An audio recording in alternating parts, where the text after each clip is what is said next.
that are in and around this. I imagine there'll be some pretty cool creatives that come out of this. I mean, that opening video we watched is our friends from the Rebel Chicks Media. So if you guys don't know, Rebel Chicks Media, Donna and Jillian and the team took it upon themselves to create that hype video, which is so cool.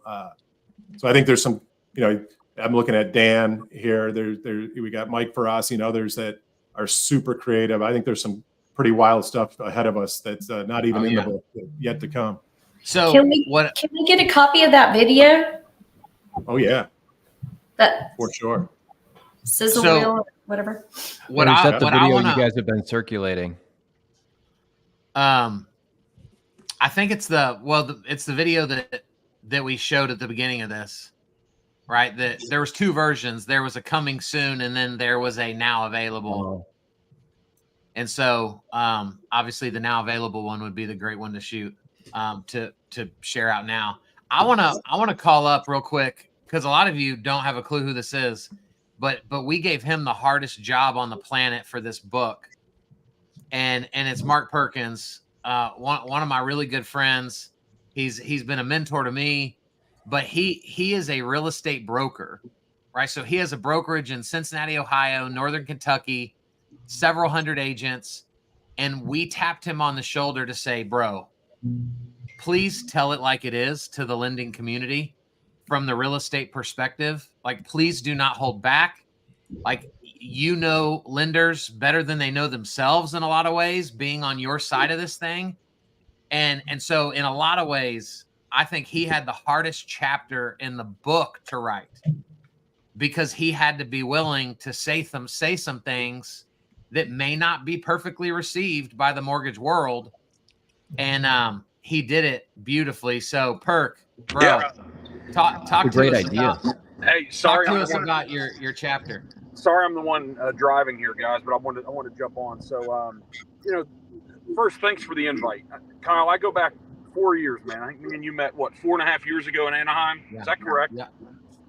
And what I've seen you do, man, like this Rethink idea that you've come up with and you wrote the book with, I met you right at the beginning of your journey, man, into this real estate and mortgage space. And what you've done in 4.5 years it's not just an inspiration for folks. A lot of us are really successful, but it is just proof to so many people that are looking to really get a foothold in our industries and looking to do some big things. It's just good when you're out here living the story you're telling, because so many people aren't, right? There's so many people in the coaching space that aren't doing this, that aren't willing to truly live it. So kudos to you. And that's why when you asked me, I said, man, I don't even really have the right perspective and maybe the right background to do it, but I'm happy to help because I just love seeing your journey and what you've done. But, Thanks, man. Yeah, I think, last night I'm on a couple nonprofits here in Cincinnati, like a lot of us are. And one of them is this thing called Educate NKY, because there's just a massive issue with education in this country. And I'm sitting around with a lot of the thought leaders and some billionaires that are way more successful than me, and people coming together in the community that want to, I don't know, they want to see change, but everybody wants to throw money at stuff. And so after last night, I seem to be that same person playing that same role there that you asked me to play here. And I just said, guys, if you're going to have me come into this space with you, I'm going to be the one that asks really hard questions that politically and emotionally no one wants to hear. The university presidents don't want to hear. The teachers don't want to hear. The teachers unions don't want to hear. The superintendents don't want to hear. But I asked the question, and I struck some serious chords 7 months ago when we started it, but they're starting to calm down a little bit. And I think we're starting to get somewhere. So yeah, I don't know how good the chapter is, man. You know how when you do something yourself, it's like, that's probably not that good. It could have been a lot better. I should have spent more time on it. But I just hope maybe it's a real conversation for some true self-awareness and some emotional intelligence about people, about all you guys that are lenders, to truly say, hey, like, there's an opportunity for you to really be great and to play a truly significant role in these transitions, where people are taking, they're going from one place in their life to another, and really be side by side with realtors to truly make a difference in people's lives other than just processing transactions. But to do that, it takes an elite level of performance and a commitment. And so that's what I hit on. And I just don't want to see, if there's 300,000 of lenders in the country, there needs to be a couple 100,000 that really truly are passionate and care about what they're doing. Yeah. And we're all going to make a lot of money, but it's just important to me that we try to do this really well, because the world's kind of against us right now, and I'm okay with that, right? I'm okay wearing the crown, but we're going to get through the toughness. Interest rates will do what they're going to do. The market will be what the market's going to be, but there's really opportunities for us to feel really, really good about our industries, and to maybe rethink on what you're doing here with the book. Maybe rethink the place that we can really sit in the role we can play in people's lives. So a little small chapter, I'm happy to be a part of it. So good, bro. Thank you for being a part of it. Yeah. It's huge. Appreciate you, Mark. Yeah. Hey, if you guys have any real estate deals in Cincinnati. There we go. It wouldn't be a group of salespeople if there weren't shameless plugs all throughout this thing. It's been 19 years of my life, guys. It's been I still teach it every day. I taught 40 agents yesterday. If you're at the gas pump, if you're at the grocery store, man, somebody better be talking about selling some houses. And guys, we've said this a ton, but I think we're going to keep saying it. Like, please make sure that each of you are connected to everybody else that's a part of this thing, right? Because everyone was hand selected on purpose. And so, one of my greatest joys in this process, and Brian's as well, is like just been getting to know everybody, because most of us would probably say, oh, I've heard her name before. And yeah, I've seen him speak. But like, we've never just had the time to like breathe and get to know one another. And that's been a fun part of this process is just spending time selfishly for me with each of you guys. And so, man, let's continue to. I called on Mark. Brian, who do you want to call on to give us a little overview of what they brought to this project? Well, I see Mr. Weiss there. So there's a bunch of people on the screen that I've had tons of engagement with and interactions with that I've never met in real life, and Brian's one of those, and including me.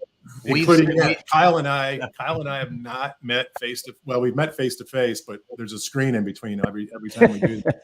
It's not the same. Yeah. So Brian, you and I have had kind of this social, digital relationship, and I just love the perspective that you're bringing in terms of how you're, working with loan officers in your community. So why don't you tell us a little bit about, what inspired you to kind of step up and say yes to our crazy ask to pen a chapter here? So first of all, when we do finally meet face to face, I'm going to give you the biggest hug. I can't hug you through a screen, so I'm a hugger. But here's what I'll say is, I talk to loan officers every day all over the country, and a lot of them feel just stuck, like they just don't even know where to start. And it's a simple brainstorming session that kind of get the creative juices going, and they're off to the races. And so that's been sort of my passion, is to kind of share with people and just go through some basic business development tips, whether they work for our company or not. It's a contribution to the industry. The other thing is, we all know that the industry has changed. Like, it's not changed. It has changed, and it's continuing to change. So the entrepreneurial loan officer is the loan officer of the future. They're the people that are implementing all the strategies that we talk about in this book. And they're the ones that run their business like a business owner. So that's been, that's kind of what my chapter is about, and what I've been talking about a lot anyway. Love it. Yeah. It's so, I with everybody on here, I'm following everybody, and I'm getting these constant, today especially, these constant notifications of all the traffic out there. But for me, it's just been so cool to learn from all of you. And then, Kyle and I have been doing the proofing, the reading of the chapters, and we were really intentional about not editing anything. We just did a little cleanup here and there. Some of it was formatting, but I feel like I know everybody in a different way, having read multiple times, read through your chapters. So I think we lost Kyle. I think he went to the green room to get a cookie or something. I think he let Mr. Greg share in the house. Michelle, you and I have never met, so I'd love to kind of get a little bit of your story, and I'm following you as well, and love everything you're doing out there on your socials. But what was inspiring for you to kind of say yes to Kyle's crazy request? I think he asked you in person at an event you guys were at together. Yeah, we saw each other at an event that I had put together. We had brainstormed this idea to bring CE to the Dallas area in a room full of real estate agents. And then it's like, you know what, CE is kind of a little boring. So how can we make it fun? And so that's where we, brainstorm this. Let's do laughing our way to success. And so I asked Kyle if he could teach and be funny at the same time. And so not everybody that was teaching for the entire day could keep the room laughing like Kyle can.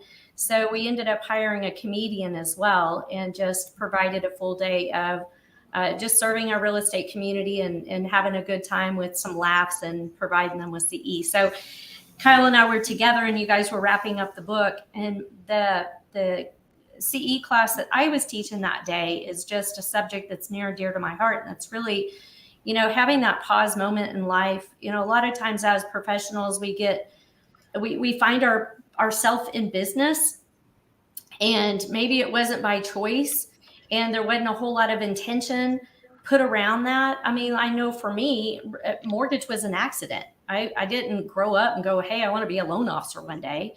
It was just a job that was available when I needed one. And I grew in the business, but there became a time and place where it's like, I've got this great business, but I'm not really loving it. It's just a good paycheck. And I didn't want that to be the way it's hard to leave something that you do well in and you're okay with, but I wanted to be more than just okay with what I did. And so I went through this period of time where I really was soul searching and figuring out what is really my purpose, and how can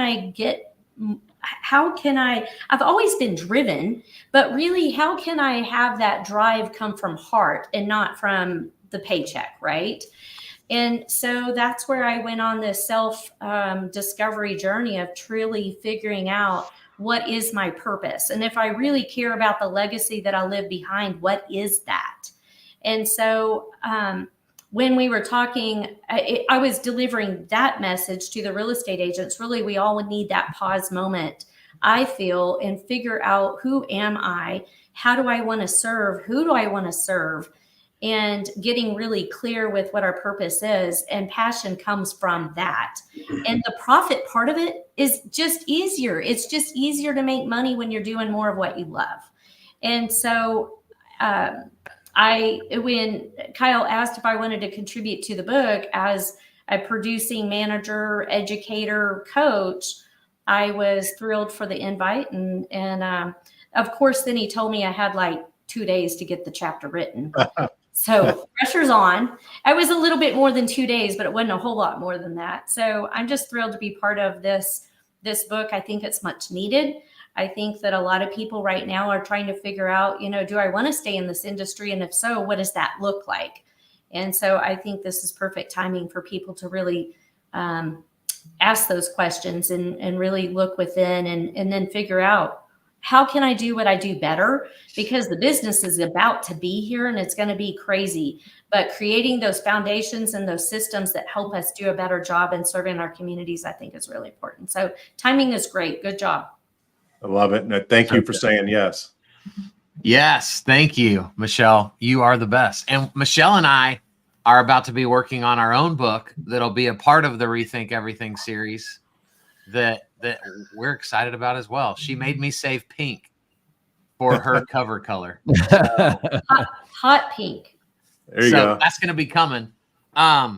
Michelle, thank you so much for being a part of it. It's an honor to call you a friend and to have you in this project. And I'm so glad you're down the street so I can tap you whenever That's right. I forgot. I'll see you in a week. Yeah. That is absolutely right. I'll see you soon. That's right. I'll so get some I want copies of the book. Yes, hopefully we'll have them by then. I want my boy Michael Nassarfar to share a little bit, because he was the first one here, right? So he was here early, and he, so if I can just if I can say this to people, I guess I'm not asking your permission, I'm just saying it. He is one of the most humble dudes you'll ever meet. He produces at the highest level in the mortgage world. He does it from an absolutely unique perspective, and he gave me greater pushback for why I would want him in this book than anyone we asked, which only made me want him more because of the humility that he brings to the table. And so, bro, man, I'm so grateful for you, and I love the uniqueness that you bring to the mortgage industry in a season where everybody else's businesses are going backwards, but because of your uniqueness, you're going forward, which is kind of sickening probably to a lot of people. but bro, talk a little bit about, like, how are you unique in this industry? And because that's what you wrote your chapter about. Yeah, well, man, thanks for having me. I still stand behind what I said. I have no idea why I'm on this call and in this book, but you're a good friend, and if you say to do something, man, I'm going to do it. So a lot of what some of previous people have said, especially Michelle, it's like, first when I got in the industry, I was 22, 23, like I was doing it for the money because I needed money, like I wanted it, and it was a great living. And then there was a guy that I listened speak, a business owner, a real successful person, that came in to speak at our mortgage company, and he's like, your product and your service has to be, something that's greater than the money that you're making, right? It has to be. So I took that mindset, like, make the money second. Actually, don't even make it part of the equation, and just do something that you're passionate about. And I got involved, working new construction. I live in Texas, and new construction is, king out here. We've got, more land than what we know to do with, and, plenty of builders falling over themselves to get over here. And so I intentionally got really integrated in all things, builder related. And I love it because it was such a perfect match of, people building, this dream home, their first home, the trophy home, doing mortgages, which I love. And just being a part of that to me was really unique and exciting. I mean, the resale market is great. It's in, it's out, it's 30 days. It's a real compact version of what I get to deal with. Like, we spend, 8 to 10 months building a home and talking to clients and being a part of their selections and upgrades. And so, man, I really just fell in love with new construction. And for me, and part of what I talked about in my chapter is, specializing in something that's not going to go out of style. It's like, you're always going to be building new homes. And I even talk about, a bad boss that was very influential in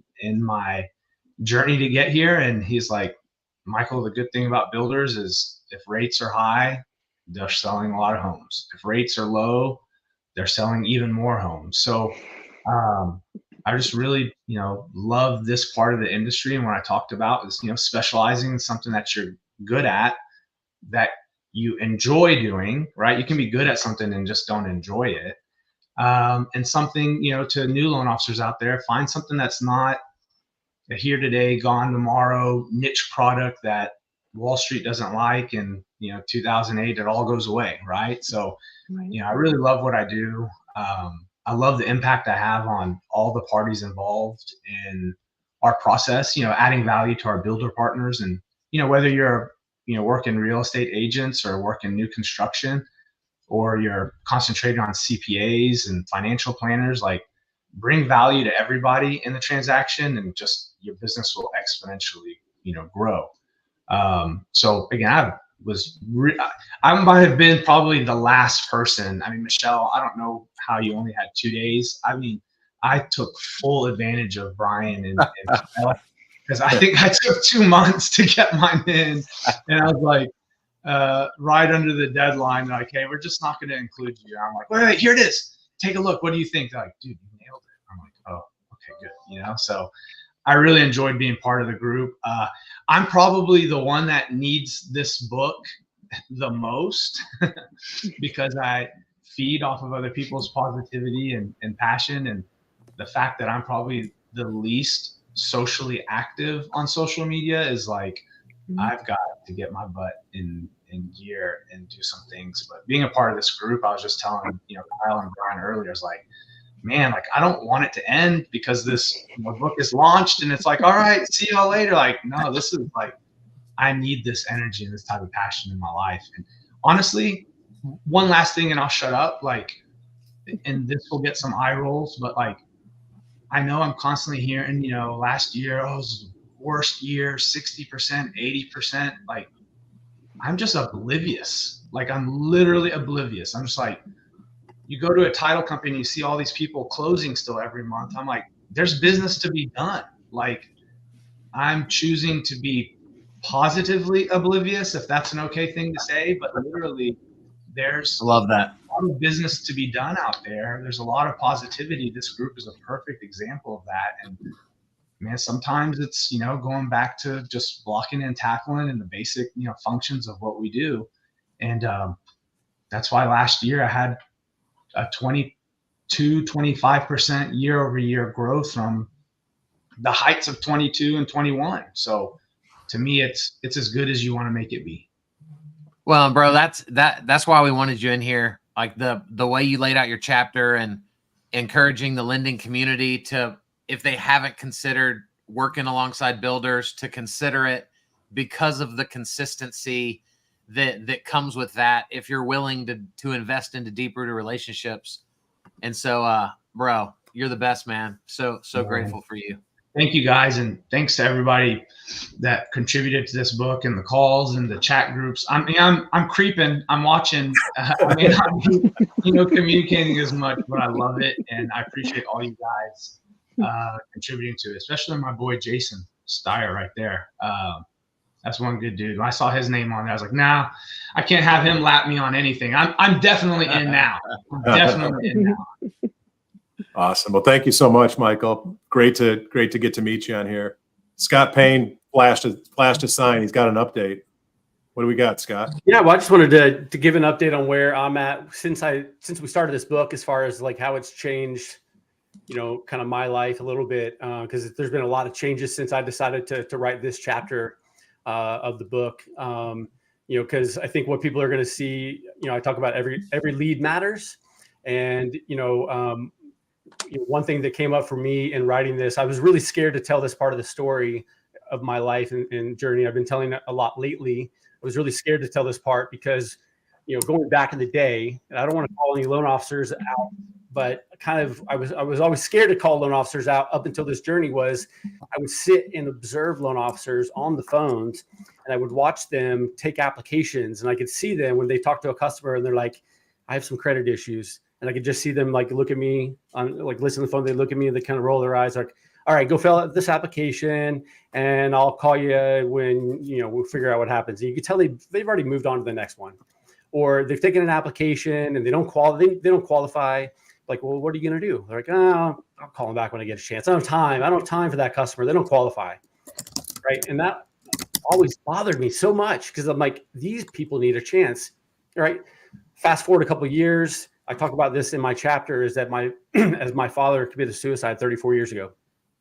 And as I go through his stuff a couple of years ago, I go through his stuff and I find letters that he had written, letters of explanations to underwriters. And in there, he's telling a story about why he wants to be a homeowner again, why he wants the backyard for the kids, why he's in this situation. And in that same envelope are letters of denial, just simple letters of denial that he got in the mail with no action plan, with no here's how to improve. It was a loan officer who simply just said, sorry, you're denied, and moved on to the next one. And so I'm really excited about getting this out there. And what this book has really done for me is allowed me to kind of break through that mold of being scared to talk about how upset it makes me when loan officers just pass on and move on to the next customer, and when they're not taking the time to do things. And I get it. People are busy, but they need a system. They need lead management. They need CRMs in place to help automate and do those things. And that's what we do. And that's we get in shape. That's why we wear muscle shirts and management CRM. Not boring. People remember this. It's not boring. We can help you.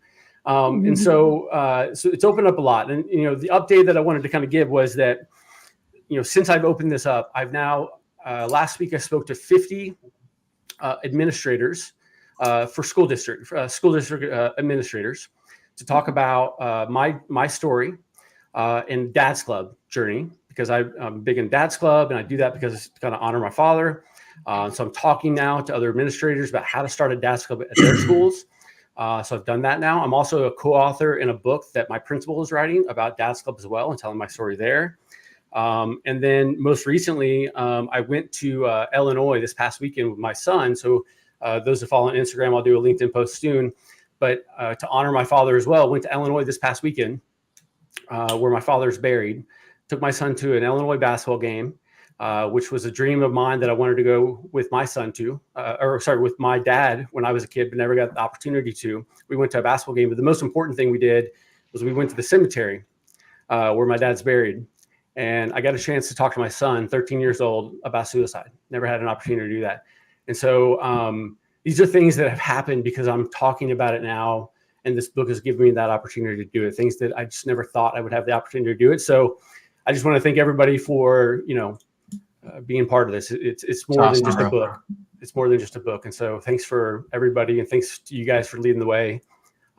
It's a big deal. Appreciate it. Hey, Scott, this is Sue. I just wanted to say your story resonates with me. My chapter's all about credit. That's been my platform, my passion for almost 40 years. Next year will be 40 years in and around this mortgage credit space for me. And when I hear what you say about loan officers just going, you know, I can't close this loan quickly, meaning I'm not going to get paid. I don't want to spend the time on this borrower. It breaks my heart. It reminds me of why every single day I try to bring credit value to the mortgage industry. And since being asked to be on the book, I'm working on other projects for loan officers, for consumers. It just brought to focus that we are terrible as a nation training people, getting them to understand, educating them, empowering them about credit and what it means to them. And to find those types of letters from your dad, it must have been heartbreaking, but also what a way to put on that muscle suit and go, not one more. I won't allow this to happen. So the book is for the industry, by the industry. And I just can't wait to see what's going to happen after this. As I say, this year for me has been the year of giving. Last year was so many gifts coming from Brian, the book with Kyle's, you know, so many things happened last year that told me that I'm on the path I need to be on, and that what we're doing as a group is so powerful. Can you imagine what this industry is going to look like in 25 and 26? Absolutely. Love it. Hashtag Sue knows the score. I probably should put it on the screen. It's okay. Scott, thank you so Thanks, much, man. I think I said it when we opened up. You were the catalyst for this whole thing to get started, and not gonna lie, shed a few tears reading your chapter, and really just really appreciate your vulnerability and your willingness just to share your story. It's so powerful. Thanks, guys. Love you all. Thanks. Love you, bro. Yep. Appreciate it.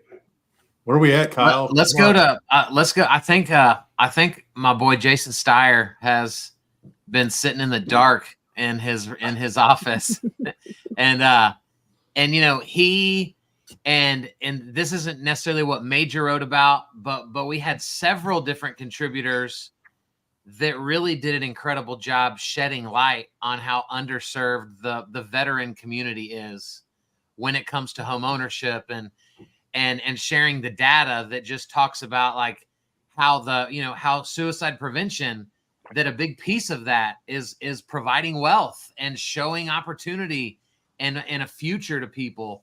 And so it's just an honor to do life with you guys. But Jason, talk a little bit, man, about your story and why you're so passionate about veterans, but then also, like Major and several others, really passionate about leading in education, because there's such a chasm and what we assume people know versus what they really know. And so pumped to have you, bro. Hey, we're not hearing you. You're muted, brother. So you're either muted or your mic's broken. Nope. That's what happens when you sit on here for 30 minutes, Kyle. His battery's probably died, poor guy. He's a pro. He'll figure it out. He's going to figure it out. We'll bring him back. We'll come back. So let's go, because I mentioned Major. So Major, man, talk about the, what you wrote in the chapter and just why you're so passionate about leading in this industry the way that you do. Yeah, I mean, first of all, being a part of this project, I felt like I was the new kid on the street, only being in an industry for I think 4 years now. I felt like I'm working with all these giants that have built something fantastic, and I get to step into it and do reasonably well because of the work that they put in over years of paper 1003s and everything. So. Really honored to be a part of this group and a part of this project. I wrote a lot about, education and the need for that as really a business model. And it's really been fascinating to me because right after I finished, you'll see in my video I did, I went deep into like 5 things I learned from my teachers. Just how they poured into me as a student, and things we can take away from that and apply it to our businesses of, never forgetting, or kind of varying how you educate. You have to be able to educate the first time home buyer and also educate the, 7-time investor, and maybe even get into, taxes and stuff like that. You have to take that in so you could then, pour that out into other people. So, I thought it was, it was good for me. And then right after I finished writing the book, then I get an invite to in where I grew up back in South Carolina. I live in Dallas now, but where I grew up back in South Carolina, a teacher reached out to me, not knowing anything about, what I had written and everything. And she said, "Hey, can you come speak at our superintendent's banquet at the end of the year?" And I was like, well, I'm honored to come speak there. But the other part that I remember is like, I used to go to these when I was in high school, and all the speakers were old. So I guess I've now become that guy. But no, it's just been fascinating. And I think the other part of this, I think the other part of it, I really have built my business. Like when I got in, it was like, go. You have something to do now. It's like, go. But I don't really often take the time to reflect on what I did.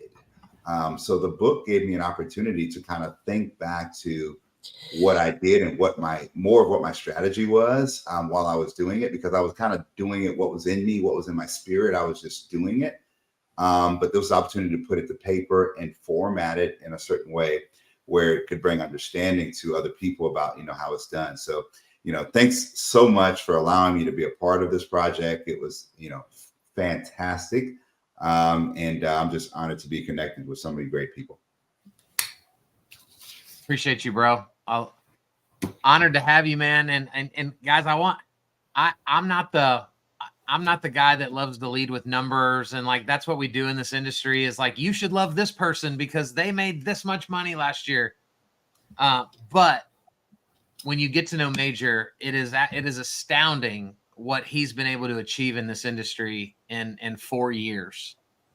And if you knew his numbers and you didn't know how long he's been here, you'd assume he's been here forever. And so honored to know you, bro. Thanks for saying yes to this. And I hope everybody, I'm going to keep saying it because new people keep popping in, get to know the other people that we invited to be a part of this. Because none of you were by happenstance, and because we needed to fill a gap because the A player said no and you were on the C list. No, like all of you were the absolute first people we wanted. And so we're so grateful for all of you guys. Brian, where you want to go next? I'm looking straight in the eyes of Kelly Yale. So we're going to go to we're going to leave the PG-13 part of the show. Why? I have such a bad reputation. I don't understand it. God. Catherine, don't clap. For all the kids listening, earmuffs. Okay, Kelly, go ahead. Hey, Cal, how are you? Hi. Somebody has to be the troublemaker of the group.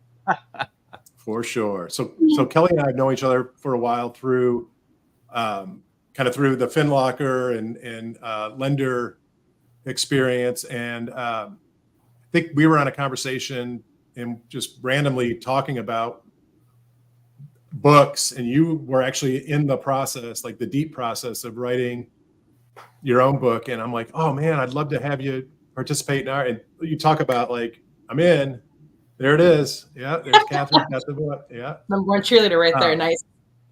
So Kelly, you've got like, oh, look at that. I got mine around here somewhere.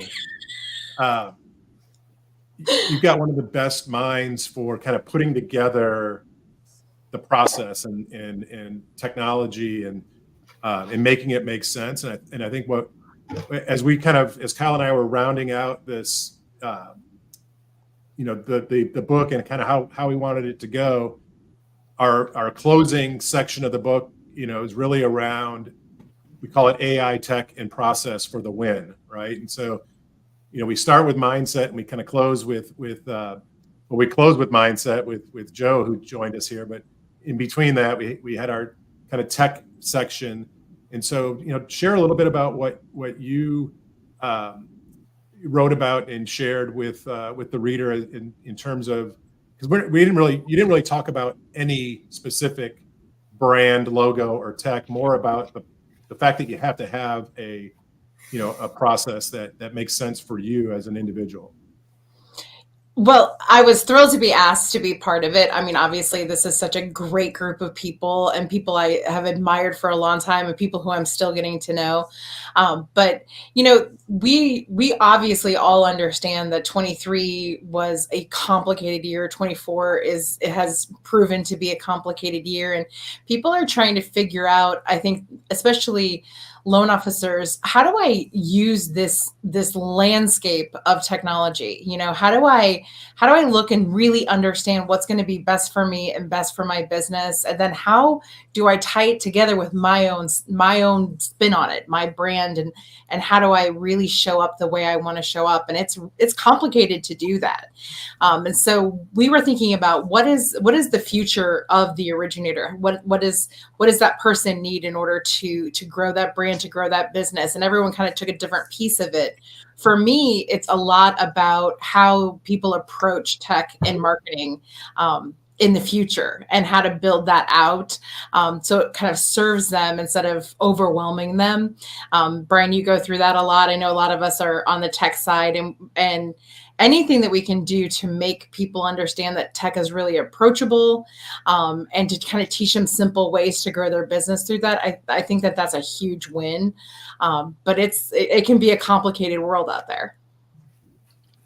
Totally. I'm managing our back room. Sorry. Okay, I'll talk to everybody else. It's totally fine.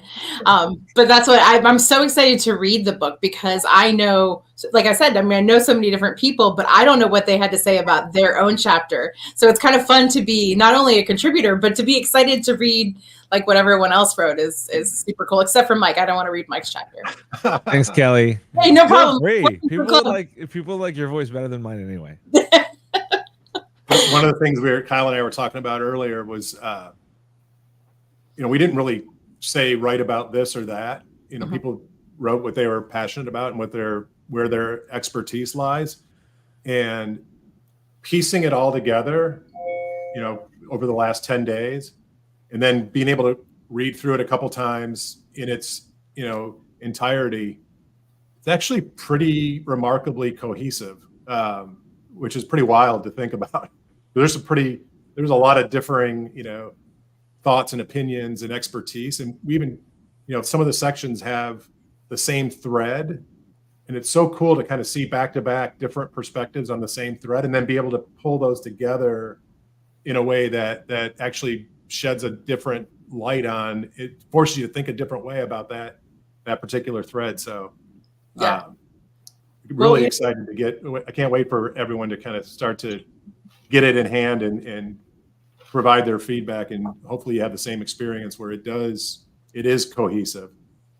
I think one of the coolest parts too is that, like, you know, some other people have mentioned collaborating with the people who we didn't know before, right? And when we first started reading it and we got the list, one of the things Brian said was like, you have to, how do you not know Catherine? And I'm like, oh, I know Catherine on, like, you know, on social media, whatever. And I went back and we'd message back and forth, and I was like, oh, you live in Charlotte? And she's like, yeah. And I'm like, Charlotte, North Carolina, like where I live? And she's like, yeah. And now we're thick as thieves. I'm going to see her later tonight. We're celebrating the book tonight. And so it's like, it's been so crazy. And then, you know, to have understood sort of how she's going to play a part in some future technology that I'm going to be using. So it's just been an awesome way to collaborate with so many skilled, incredible humans. And so that's my last thing on it. It has been really fun to get to know so many cool people. You guys are such connectors. In a world of connectors, y'all are super connectors. So it's amazing. Well, thank you, Kelly. Thank you. So grateful for you. I'm sorry, I didn't hear you, Kyle. I was just so grateful to have you be a part of this. Yeah, thanks so much. I appreciate it. Well, should I like go so other people can come in? No, as of right now, we're good. Okay. So let's see if Jason Steyer's fixed his microphone. Can you hear me now? Heyo. Bam. Right, no. Not just a pretty face. So this guy, no, you are not. If y'all don't know Jason, he doesn't just like happen to like pick bones with people. He actually lives his life to like set people's pants on fire and constantly keep them on their toes and say offensive things, not on accident, but always on purpose. He leaves periods off the ends of his sentences because he knows it drives me crazy on his social media content. But there is not a bigger advocate for the veteran community in this industry than Jason Steyer. And so, bro, tell us why that is and talk about the chapter a little bit. Yeah. So number one, thanks for doing this. This is way out of my comfort zone. The video, not so much, but writing about things, putting it into word, right? That is not something that's easy for me to do. But this all stems for me. I was raised in a military family, going all the way back to both my grandfathers served in World War II, both in combat, both in South Pacific. And I was raised with those ideologies. My dad's a Vietnam vet. So he's a crusty old fart and still is at 77 years old. And he still talks to me like I'm 12. I can still hear it every time he says those things. And my older brother was a combat medic in Desert Shield and Storm and in a few combat deployments after that. And so I lived that life. You know, I tell people all the time, I was a child of post-traumatic stress. I did not realize that my family had suffered due to their own service until I was older, like later, way later in life, until I was in my 40s, that I paid attention to it. And once I started paying attention to that community as it relates to this benefit, and then all the things that spawn off of this benefit, you know, we talked about mental health. You know, I've had friends of mine that commit suicide. I've had friends that didn't come back from combat, and friends that came back with fewer limbs than they started with. And so that's where it got personal, because then they came home, tried to reacclimate into society. Part of that process is trying to buy a home to start a new life in chapter 2 for their families. And they get ignored and judged because of the benefit. And, you know, people who know me know that I am very passionate and I have no filter. And I am not afraid to offend people, because it's not because I'm just trying to be mean. I want them to think differently. I'm trying to get them to look at through somebody else's eyes unselfishly, because this is the only benefit available to active military while they're still on active duty. It's the only veteran benefit that they can use while they are still active duty. So there's so many facets, and there's so much noise, and there's so much misconception about this benefit. And you'll never hear me refer to it as a loan, because it is way more than that. I see myself as an advocate for them. I am their voice because they don't have one. So my job is to fill that gap between their service, post-service, but also connect them with benefits that will serve them well, because they're going to start chapter 2 of their life. They're going to lose their identity as soon as they turn in that CAT card. They're done. So I am an executive coach for the Honor Foundation, and we help special operators reacclimate into civilian life through putting them through a 120-day program, because they're going to be me at one point in their life when they separate. I'm a civilian. So all those horrible stories that their command and the people they serve with tell them about civilians, well, guess what? You're going to be me in about 120 days. You need to learn how to adapt. And part of that is using a benefit that you rightfully earned to, number one, find a place for your family, but also build wealth. So that's how I see my role in this. And so what I've tried to do in my business is educate people. And I, even when I teach, I'm very blunt. I don't purposely try to make people feel bad, but if that's the byproduct, then you're the problem. That's the way I see it. But I'm here to walk with you, right? I'm not here just to judge you. I'm here to walk alongside you and educate you and serve your communities. And I do business all over the country. I travel all over the country teaching and partnering with real estate associations to bring this to their masses, to the people that they serve. And it's the reason why I'm still in this business after 21 years. Because I can assure you this, nobody gets out of bed in the morning and thinks, oh, you know what? I'm going to go get in 30 years worth of debt today. That's awesome. They don't do that. We're not selling Ferraris. But the people who I serve, both in the real estate side and, the veterans themselves, do as much for me as I do for them. And I think that's what the coolest part of it. Bro, I love you so much. I love your heart for this. And this is what really gets me emotional, is thinking about, I've spent most of the years doing this on the real estate side. And so all I heard for years was, ugh, you don't want to work with the VA loan. It is awful. It's horrible. It takes forever. And then 2 years ago, I find myself on the mortgage side, and I start meeting people like Jason and Major and Christopher, who's another author that focuses heavy on veterans, and so many others. And I'm like, wait a second. Why do y'all have such incredible things to say about something that the entire real estate community craps on? Yeah. There's a problem. Yeah. There's an educational gap. If there's such stark differences in the way people that work together think about the same thing. And so I'm excited, even though we called this, Rethink Everything You Know, designed for loan officers. I'm excited for the real estate community to get their hands on this book. Yeah. Because I think there's such an adversarial perspective between a lot of realtors and a lot of lenders, when the reality is y'all are providing the American dream to people.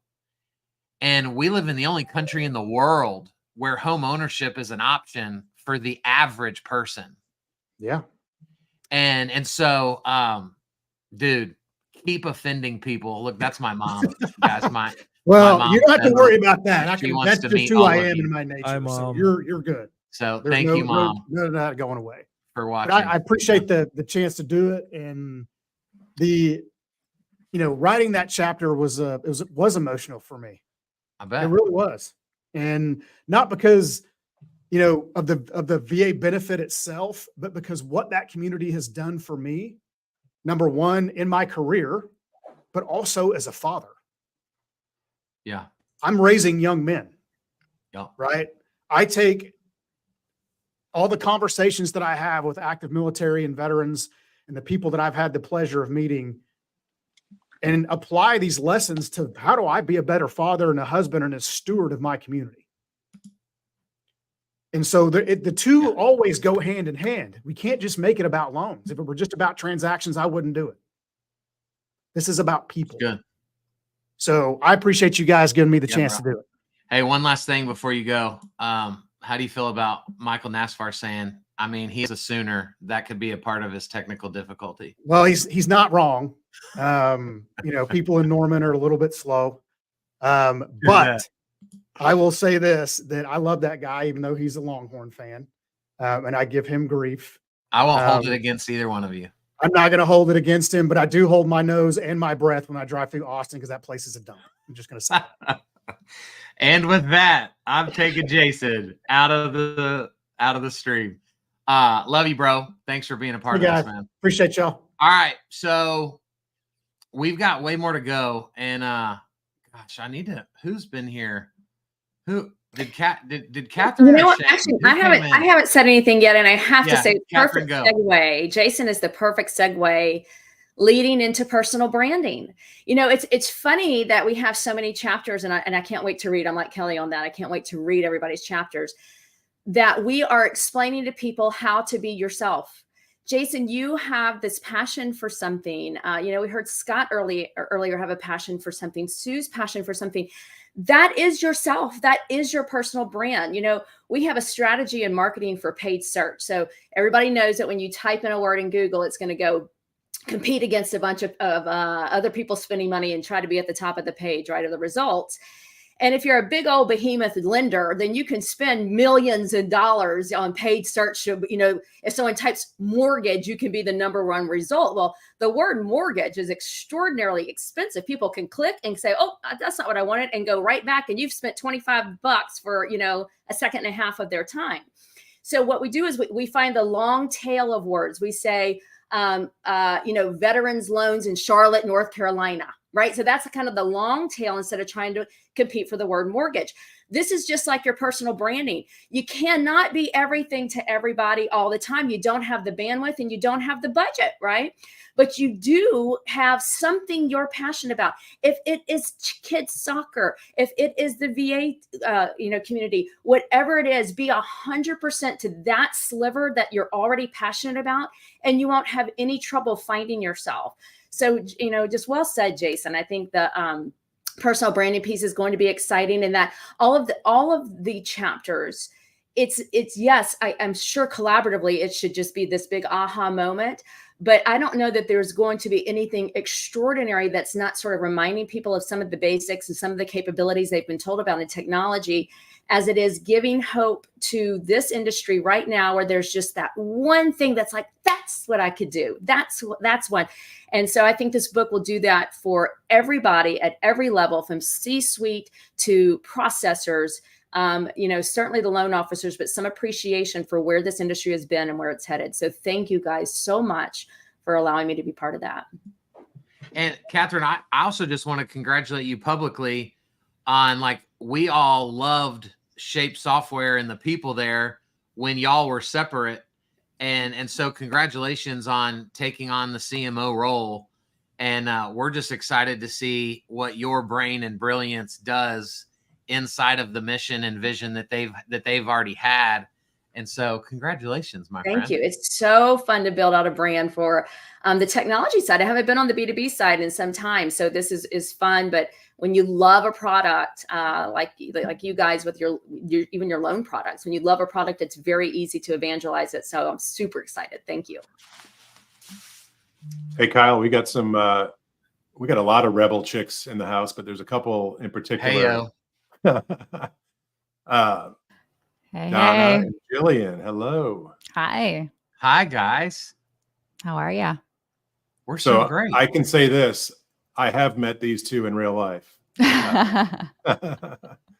We are former colleagues and always friends. So thank you both for being part of the book, and thank you for everything else you've done around the book to really help us build awareness and hype it up. Of course.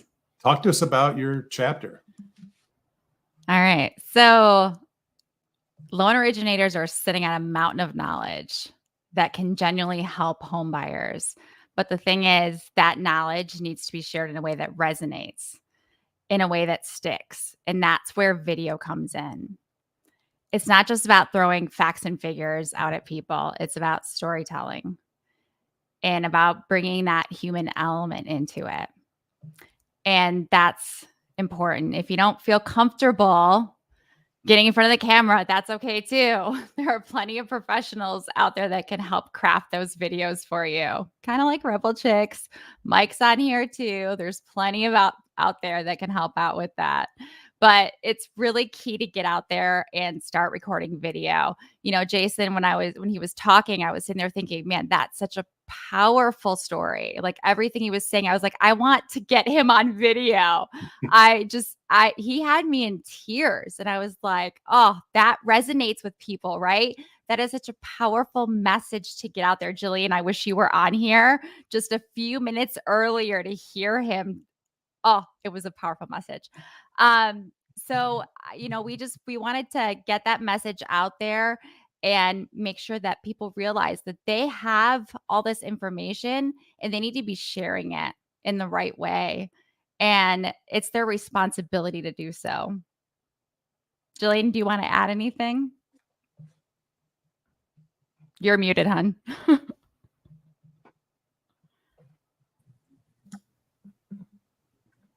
Uh-oh, more We still technical. can't hear you. Still muted. Never gets old, does it? No. It'll be 50 years from now, and we'll still be trying to figure it out. All right. Well, you just got one rebel talking today. Well, can I just say, I had intention of writing a book all about video when we originally created this concept, and you guys and Mike did such a phenomenal job. Like I told Brian, I could write a chapter out of ego because I'd love to have one, but like there's nothing I could say that they didn't already beautifully create. Awesome. And so just incredible job, because there's nobody more passionate than the three of us on this call about the power of video. And so I can't wait for people to be inspired by both of those chapters, because we truly believe like it is the game changer. Absolutely. It is the bridge that most lenders are missing to have that connection. And so maybe I've talked long enough for Jillian to figure out how to get her mic to work. We can try. Yes, we did it. Look You at can hear that. me. Yes. We can hope. Absolutely. What Donna said, what y'all said, I think the power of video for loan originators is so powerful. But honestly, I also take that a step further. And I think that the power of reaching the next generation, where the next generation sits, and the next generation doesn't necessarily call and ask their mom and dad for a referral. They don't pick up a phone book. And so I think that building your personal brand through video and through social media is where it's at. We had a moment a few months ago where we actually had a relative of mine who was in the military, and he was here, and I asked him if we could interview him on camera. And the first question I asked him was, how much of a down payment do you think you need to buy a home? And he was like, I don't know, maybe 15% of the down payment. I wanted to die. Like, how could he not know the power of his VA benefit? And since then, every time I meet a veteran, I ask him that question. And I was just telling my daughter yesterday about I was at the dental hygienist, and she's doing my teeth and asked me what I do for a living. And I told her, and she was like, I just canceled a purchase contract yesterday. And as we were chit-chatting, and by the time she finished telling me what her future goals were, I asked her, I said, why don't you consider buying a 3 or a 4 unit? And that way they can make your mortgage payment for you while you're in dental school. And she was like, I've been talking to loan officers for a year, and how come I've never heard of that? And I was like, there's your power of getting a shared message out. And there's the benefit of loan originators talking and educating future home buyers and or inspiring future home buyers with video content. So Yeah. good. I want to add one more thing too. One of our clients works with an influencer and put a message out there about her experience, and she has just kind of hit it big with the influencer role. And so she was looking for a home, and it kind of talked about her experience with the mortgage application process. And so that inspired others to contact our client. And so we're talking about kind of an underserved community that we're reaching out and didn't think they could ever get a mortgage. And so our client put a 76-year-old woman in her first home. Wow. Amazing. Yeah. Now those are the kind of stories that I love to hear.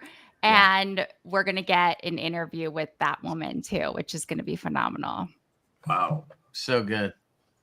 Thank you guys for what you do. And we've been thanking y'all a lot, but I don't know that we've said it while y'all are on here, but thank you for the video that you guys made that we played at the beginning of this. Just so fun and creative and full of energy. And we can't thank you guys enough for being a part of this project. It was truly our pleasure, and thank you for inviting us. Absolutely. So I want to keep the video energy going, because I want to talk to Mike, and then we're going to talk to Stacia. Stacia didn't write her chapter about video, but she is definitely a queen of video. But Mike, hit the red button, bro. Yeah. Thank you for rocking a backwards hat today. Absolutely. With your boy. For everybody who knows, they already know. For the people that don't, the reason you see marketing people on video all the time in backwards hats is because the brim blocks the key light from getting to your face properly. And we don't want this beautiful thing covered in shadow, do we? Nope, I don't. I want to see it in all its glory. Get a headband. I know, right? I need the headband and the wig. Send it over, brother. So, Mike, dude, talk to us about your chapter, man, and just how you found yourself in this space we call video. So, thanks for inviting me to be a part of this. Has been an amazing experience and will continue to be. And this chapter for me was kind of an exercise in realizing that I just got to write a book, because I felt terrible about the gobs of information that I wasn't able to include.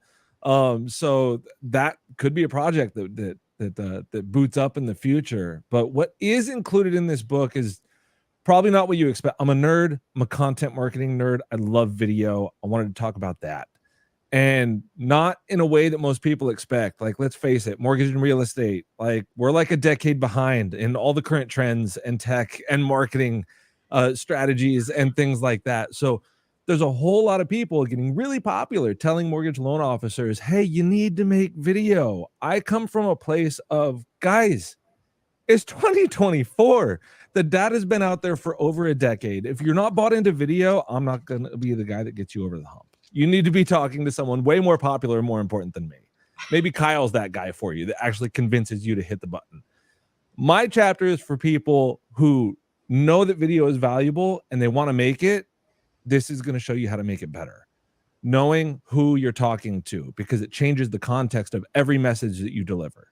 Think about the way you talk to a first-time home buyer versus the way you talk to a prospective realtor that you're looking to build a referral partnership with, versus somebody you're trying to recruit, or an experienced property investor looking for a DSCR cash flow qualification type of loan. Like, the context of the message is completely different when you're talking to all these different people. So sometimes it's not just about coming up with topics to talk about on video. It's just about changing the frame of mind of who you're talking to. So like Dana said, it actually resonates with them. Because if you're making video for everybody, it's going to resonate with nobody. You're much better parsing that out into micro content that are for specific sets of people, especially if you go really local. That's really cool with this. And the one piece that I want to give you guys, I'm gonna give away a little piece of my chapter for free right now, because at the end of the day, if you got the $25 and you're interested in this book, you've already hit the button. You've already purchased it, right?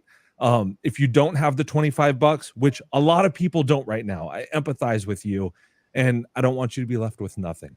So My I'll tip buy. to I'll you, buy anybody a book. By the way, if they he say DM me, didn't we'll offer hook that you to up. us, by the way. We paid so, full price, so take him up DM on that. me, and I'll get you a book. Anybody that can't afford it. Sorry, Mike. Go ahead. No, it's all good. So I want you to know that the what is believed to be the oldest remaining example of video, moving picture, right, was shot in France in 1888. Video has been around for much longer than any of us, and it will be around for much longer than any of us. Video is not social media. Video is a media type, and the video that you create for your business is a marketing asset. Do not, I repeat, do not let your marketing assets just get posted to social and die on the vine. Use them in other ways. Create content around FAQs that you answer all the time. Send them to people in direct messages. Text them to people where you when a piece is just reminds you of someone, they'll appreciate it. Reach out with value. LinkedIn itself published a study that just including the word video in the subject line of an email campaign increased open rates by 6%. They didn't actually put a video in the email. They just included the word video in the subject line of the email, and it increased open rates. People are interested in video and not just on social. Host them on your websites, text them, DM them, post them multiple times, different days, different times. Experiment with that stuff because everybody's audience is different, and make sure that you get the most out of every single piece of marketing content that you make, whether it's video, written, audio, or otherwise, because if not, you're selling it short, and you shouldn't be. So if you were somebody who 10, 15, 20 years ago printed out a whole ream of paper of the same darn marketing flyer and passed it out to all sorts of people, and some people multiple times, that's the same thing you should be doing with your digital content. Use it in the same way, bring that same strategy. Video is not just social media. It's way more powerful than that. Bro, straight preaching. To the choir, partly, yes, but yeah, for sure. And So that, good, so bro. that's one of the 4 sections in my chapter. Pick up the book.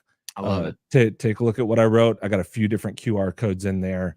And yeah, we also go over I know a lot of people get salesy on video. It's really tempting to do so.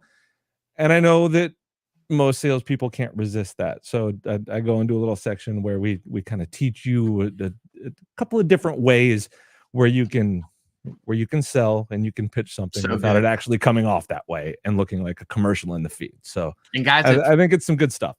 if y'all are meeting Mike for the first time, hittheredbutton.com is Thank his you. business, right? He, as you can see clearly, he's incredibly good at what he does. And so go check him out, go ask questions, right? The reason we wanted to host this was, one, to push the book, but we want all the listeners, the readers, the viewers, we want y'all to get real time with the people that have poured their blood, sweat, and tears into these chapters. And so, brother, man, it's an honor to know you now. And man, what Likewise. excites me the most out of anything said today is, man, when you said, I think this project has woken up something inside of me and I need to write my own book. It's true. And I told Brian at the beginning of this, I hope what comes from this is more brilliance from the brains of the people we've asked to just be a small contributor. And so I've been hoping and praying that like 15 books are going to be the babies of this project, because each of you are going to go, oh my gosh, that was easier than I thought it was. I actually have way more to say than I thought I did. I'm going to go write a book, and it may not have the Rethink Everything name on it, but we'll all know that it may have never happened if it wasn't for this group of people coming together in a time that this industry needs something fresh and an encouragement. And so, gosh, I'm just so thankful for that. Well, So, while Mike, it's in development, whenever I talk to people about this, I tell them that I don't want to say it's the mortgage Bible, but I do want to say it's a strong enough resource to where you can apply the blindfold dart throw strategy. Yeah. If there is a loan officer or anybody, if there's a mortgage professional or real estate, really, just be a little bit creative and reframe some things. It's going to work for you. If this is on your desk and you have a free 5 minutes. So in other words, if you are human and you poop, you can literally flip to any page, stop blindly, and there will be something of value there for you. So just even don't if you're let not somebody sitting down, borrow your book if that's the way you read it. There you go. Know? Mark So, that 1 hour, 21 minutes in. That's a clip right there. There you go. So good. All right. So we're going to go to Stacia and then we're going to Kayla because guys, these are powerhouse women and Stacia is about to require us. I'm probably going to drop off because I'm not smart enough usually when I talk to her to even understand the words that come out of her mouth. But I tell the story, Stacia, about like Blockbuster and AI, but your ability to use AI is not like, hey, can I come teach a ChatGPT class? I'll teach you how to make an image on ChatGPT. Like you have such a profound understanding of how AI can not just write a post for you, but can literally create automation and process. And I mean, so much. So first, thank you for saying yes to being a part of this. Oh my God.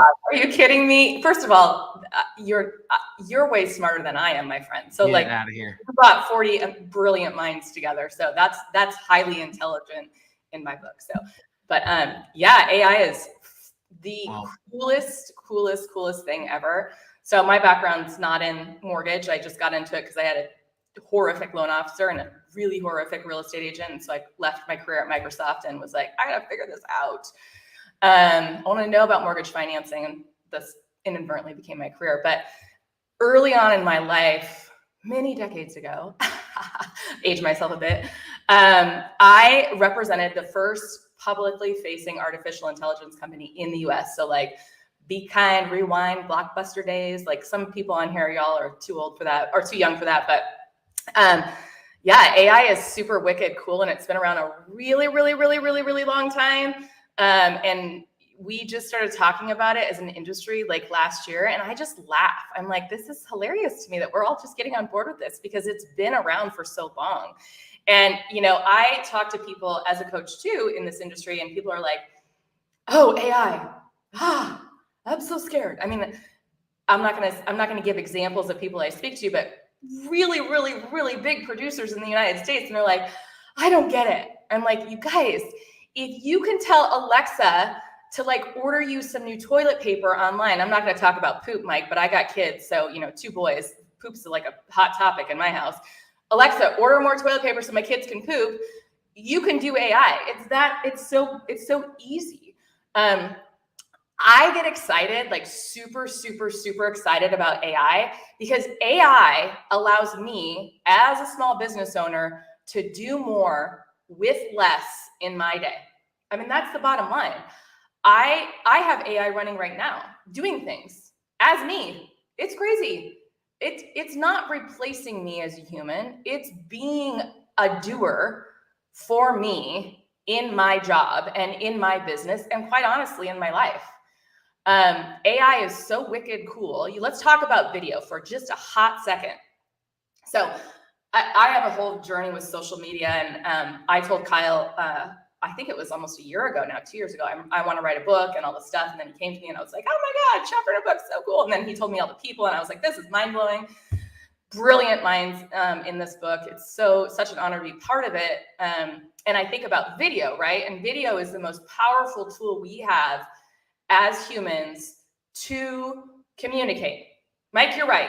I'm not just going to sit here and blah, blah, blah, record a video and then just post it on social and then be done with it. I repurpose that as much as I possibly can. But the cool thing is AI allows me to do it and this is the mind-blowing piece of this right now. AI is so cool that I can speak habla español and I can blast it across and I can hyper target it and my mouth moves in Spanish with my voice. And I don't speak Spanish, y'all. I speak French and German. It's crazy. And then I can capture that lead in Spanish, talking about a DSCR loan or a hard money loan or whatever, like hyper targeted. I am talking to somebody who wants to be an investor who is with a Hispanic background outside of the United States. It's a foreign national. It needs to come here and has no US credit, blah, blah, blah, blah, blah. My message gets hyper targeted and I'm speaking Spanish to that person through the power of video on social media. It's crazy. And then everybody goes, well, you got to speak Spanish to talk to them. No, I don't. I absolutely do not. Because the power of AI allows me to communicate throughout the transaction and do a phenomenal job like we do and handhold this person using AI. And I never had to speak a word of Spanish. This is the thing about AI. Not only does it give us time back in our life, it brings our world and makes our world so much smaller. Now, let me just say this. I think that learning a different language is super sexy. So I want my kids to learn a different language. I lived abroad. I love language. But the ability for us to communicate as humans and not just hyper target our backyard anymore. It's like, man, I'm 100% virtual. We're out there. We do business across the US because if I just hang my hat in my backyard, I'm dead, especially in this market. And AI allows them to do more with less and be more influential. So AI is very, very cool. Very cool. I can't even talk about it enough. In fact, I get so excited about this. I want to build my own AI. I know exactly what to do for this industry in terms of what we could do. There's just so much cool stuff. And we are in a decade. We're in a digital revolution, right? To use words from my amazing friend Richard Milligan. We're in a digital revolution. And let me just say this. Anybody that's like, I don't like that. I don't like AI. You know what? The person who was putting the street lamp or lighting the torches do you remember that? Like you don't remember that, but you've read books, you've seen movies. They're writing the torches and lights down the street. And electricity was invented. And communication was very slow at that point to get to that individual who's lighting the street lamps. And that person was like, never going to happen for me. Not in my town. You got to be kidding me. We're in a world right now where we're in a digital revolution and like the ability, what's going to happen with AI right now, okay, is we're the size of the universe. AI is growing exponentially. And if you want to put your head in the sand and ignore AI, you're obsolete in 8 months, 12 months, you're gone. Because AI is the size of the universe. In 12 months from now, it's 10x that. And that's how fast AI grows. And so if you're not embracing it and using it in your business, there's going to be people that are going to be running laps around you all day long because they are. And this is why I invited you to be a part of this book. All right. And because it's like we could do a 3-hour workshop, probably 5 days in a row, just based on what you know about AI. And so you did such a beautiful job, Stacia, in your chapter. And I mean, I don't think anybody had more QR codes in their chapter than you did.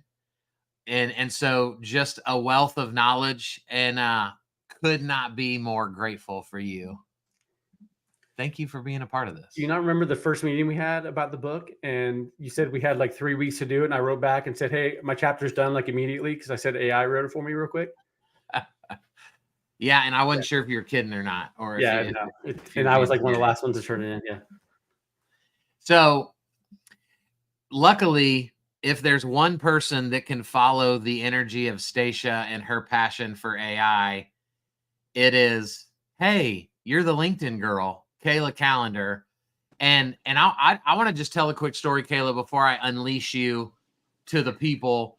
So last January, 2 Januaries ago, I got invited to speak at a conference. I'm looking at the different people that are speaking, and I see Kayla, and it felt like 3 seconds later, I had a DM from her that was like, hey, Kyle, we're both speaking at the conference, and I'm excited to meet you. And so I could have never predicted in a million years that we would become quick friends. And then literally a year later say, in a year, y'all be in a book together. It's unbelievable.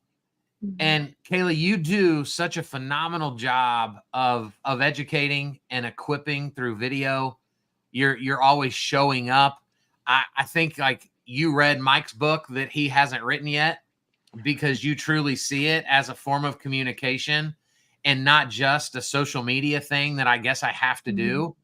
And so it is an honor to have you. It is an honor to be your friend. Please talk to us about what you chose out of all the things you could have chose to put in this book. Well, first off, thank you for that wildly lovely introduction. I'm in my car outside of a title company because I just had a closing. So yay, using all the tactics that everyone's doing. But I love the way that first and foremost, this book brings everyone together, because that's kind of what I talk about in my chapter is the way that you use social media. It used to have this kind of negative feel, like, oh, social media, oh, are you just going to post pictures and selfies? And we've heard so many people, like Mike said, it's like it's more than that. It's about creating content, creating conversations, creating essentially relationships virtually, and everyone that you can touch and reach. It doesn't have to be in person anymore. You can break geographical boundaries and reach people and become friends. Like when I messaged you, Kyle, I'm like, well, I know Kyle. I know of him. He has no idea who I am, but I'm going to let him know who I am because I want to be Kyle's friend and I want to get to know him. And so what I speak about in my book is probably what every single one of you guys are doing right now. And hopefully loan officers that read this book are going to be doing, and that's creating content to create conversations and engaging with people to create conversations. It doesn't even have to be about your content. Use it to comment, to like, to share. I mean, how good does it feel when someone comments on your post or shares something or says, wow, that really resonated with me? That's what my chapter is about. And that's what I'm really passionate about too, is just connecting with people. And it doesn't have to be in person. So that's kind of my spiel about my chapter. Well, and what I love, Kayla, so much about what you just said is creating content to have conversation. I think so many people are convinced that, oh, so I'm going to do content to then create conversion. And it's like, no, like very little content creates that immediate conversion. But that's the way we decide if your product's good or not, right? Is, well, but I only converted one lead. Well, but you have 150 sitting in your inbox that commented on your stuff. So can we call a spade a spade? And so I love what you do is understanding that like the human element isn't removed from this. I'm creating this opportunity to then take it offline and jump in somebody's DM, or you run into Starbucks and somebody's like, wait, why do I know you? All right. So to me, if we don't do it with that perspective, we fail because we won't get the conversion fast enough, and we'll think everything is falling on deaf ears when it may have been the day after we quit where our breakthrough was going to happen.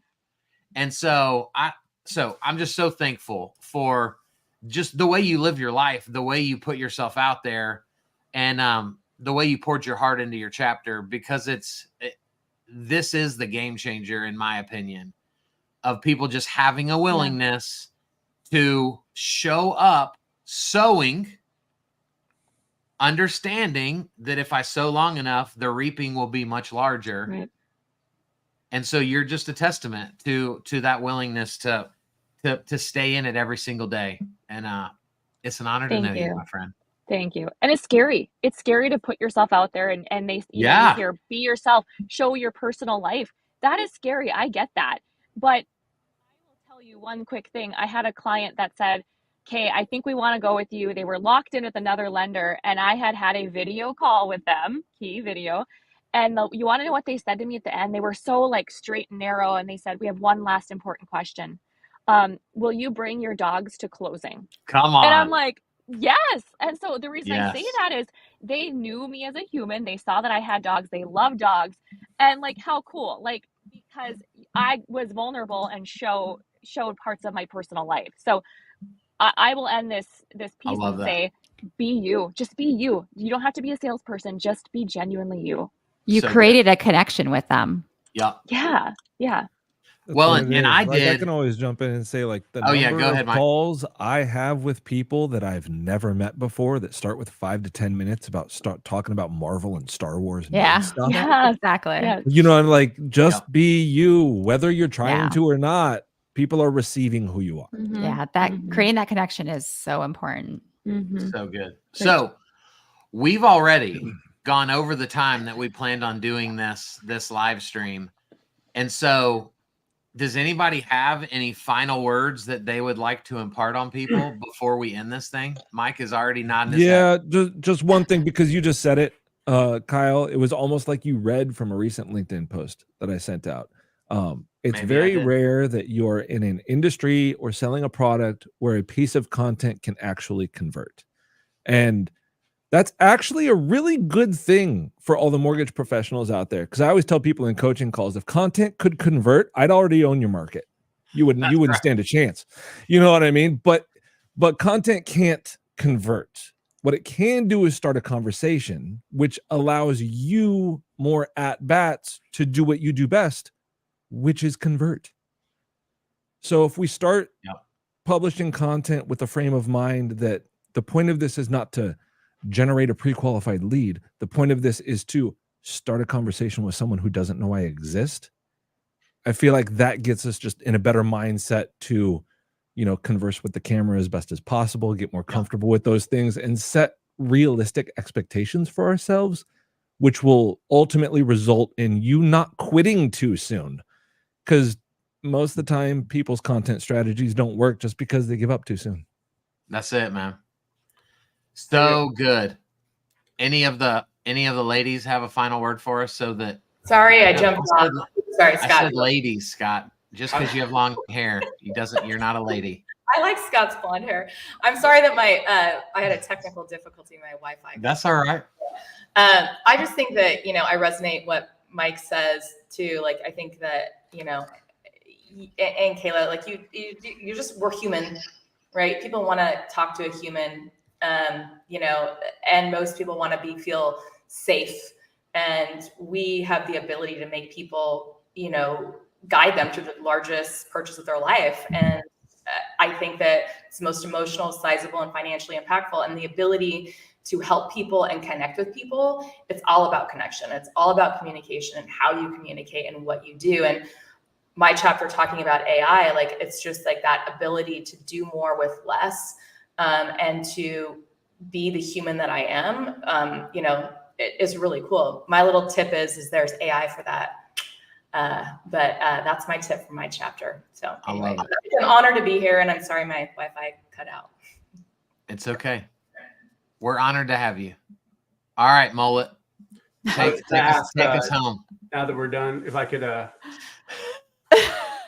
you guys know where the gym's at? Yeah, let's go get in shape. That's all. Oh, man. You have Come that on. ready. Yeah. Well, let me just say on behalf of all of us. Oh yeah, fix your nipples. Yeah, your nipples are kind of getting into your open nipples. We're good. Super weird. Didn't think that was going to be a part of this live stream, but appreciate everybody. Appreciate those still here, those watching. Go pick up 1 or 100 copies of Rethink Everything You Know About Being a Next Gen Loan Officer. And I can't wait to have the stories begin to pour in of the impact that it makes on your mindset, on your creativity, on your processes, on your systems, on your AI, on your content, on your CRM, all of it, because we left nothing out and held nothing back. So love you guys. Appreciate y'all. We'll see you on the interwebs.